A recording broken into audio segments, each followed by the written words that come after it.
que vous désirez, c'est mon esprit. Et Dieu lui montre le chandelier, il lui montre un vase avec 7 lampes et il y avait 2 témoins. Écoutez-moi bien.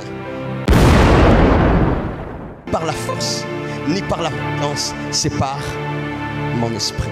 N'oubliez pas que nous sommes dans une période de déportation où Israël est en train de se préparer pour revenir d'une grande déportation qu'on appelle la déportation de Babylone. Et parmi ce prophétie de Zacharie sont parmi le prophète, Zacharie est parmi les prophètes de la déportation.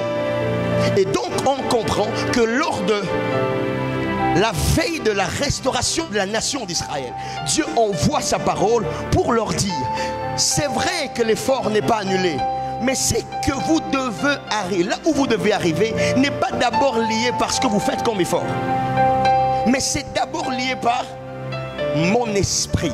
En d'autres termes, qu'est-ce que Dieu veut leur dire? Dieu veut leur dire ceci: n'arrêtez pas de travailler, mais ne faites pas du travail la référentielle de votre but.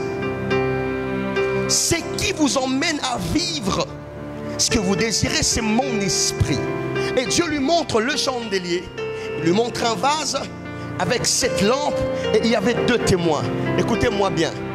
Qu'est-ce que ça vous rappelle, cette image? Quand vous lisez dans l'Apocalypse, ça vous dit quelque chose, n'est-ce pas? Vous avez comme l'impression que dans le temps de la fin, Dieu va relâcher 2 témoins, n'est-ce pas? Et qui seront des prophètes. Et la Bible dit qu'ils vont prophétiser pendant 3 ans et demi avec la force et la puissance d'Élie, n'est-ce pas? Et d'autres théologiens traditionnels les identifient à Élie et Moïse. Ça, ce n'est pas biblique. Ce sont des interprétations. Moi non plus, je ne suis pas là-bas. Mais qu'est-ce que je veux dire?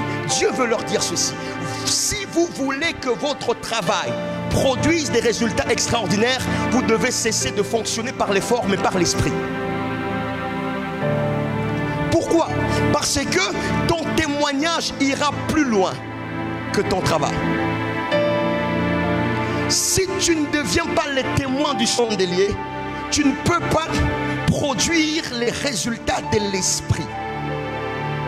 En d'autres termes, je suis d'accord sur le travail, je suis d'accord sur les élaborations du relèvement de la muraille. Mais si vous ne dépendez que de maçons, vous allez traîner très longtemps.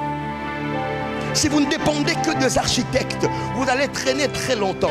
Il faut, en plus de maçons et des architectes, en plus de constructeurs, faire face aux moyens que donne l'esprit. Et frères et sœurs, je suis venu ici pour dire à quelqu'un: le Saint-Esprit a les meilleures garanties de la destinée des hommes. Oh, je suis en train de dire à quelqu'un: le Saint-Esprit a le meilleur garantie sur le mariage que tu attends. Le Saint-Esprit a le meilleur garantie sur la stabilité que tu attends. Le Saint-Esprit a le meilleur garantie